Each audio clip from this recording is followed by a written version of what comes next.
Hi, Daniel here with Wehrly Group. Welcome back. Hope you enjoy our video series we got going on here. Today we want to touch a little bit on what's been going on about the government banning gas stoves. A lot of talk about it, so let's kind of just hit some of the facts about what's going on. Kind of let you have to make your own decision on that.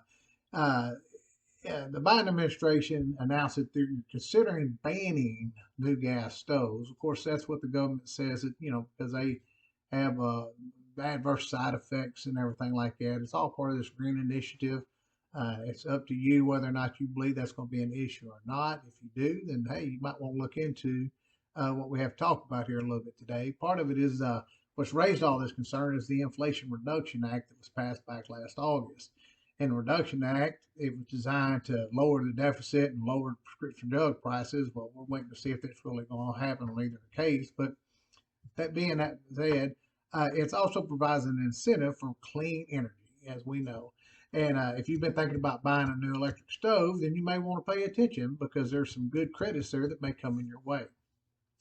Chances are the provisions of the bill make it possible that you could get at least a 50% off of your cost of your new electric stove. Some cases you could get a new one entirely free. Here's what's happening with the electric stove credits and how much you could save. You can get up to $840 in tax credits on your electric stove purchase. But how much you get depends on the price of your stove, of course, your annual income, and how it compares to the area median income or the AMI where you live.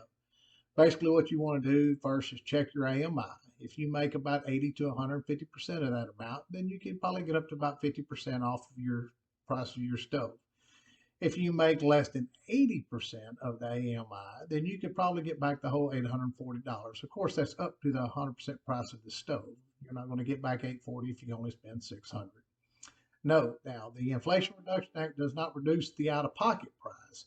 What it'll do is you'll pay full price at retail, and then the price of the credit will be taken on your tax return, either less taxes you're going to owe at the end of the year or how much more you get back based off of what you qualify.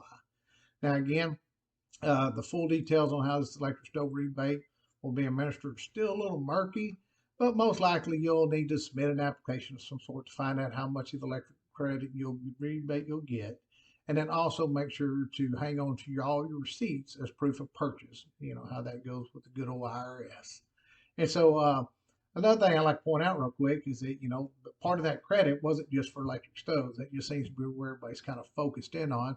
But they also put incentives in as part of that is for different things out there. So if you're thinking about getting other energy efficient products, you might want to kind of study up on those Best Buy hacks or Home Depot savings tips or low strategies or one of them things. Not giving any of them a free pass here. You can pick your own there. But some of the savings they got up there, as long as it's an Energy Star related project, would be like up to $1,750 for heat pump for your water heaters, and like up to $8,000 if you put a new HVAC heat pump system in. $1,600 for air sealing or insulation and ventilation around your house. Again, the $840 for the heat pumps and clothes dryers. Up to $2,500 for electric rewiring. So in case you have to do some rewiring in your house, make sure you do it with Energy Star quality ratings so that you can get credit for that. And then one of the bigger ones is $4,000 for electric load upcharges.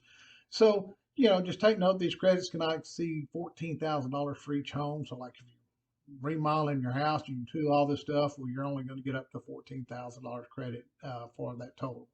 So again, we just like to touch base and remind you of all the wonderful things that's going on around here and try to give you a little helpful information. So if you have any questions or concern about this or any other tax or financial matters, please give us a call. And remember that we want you to always follow your path to success. God bless. Bye-bye.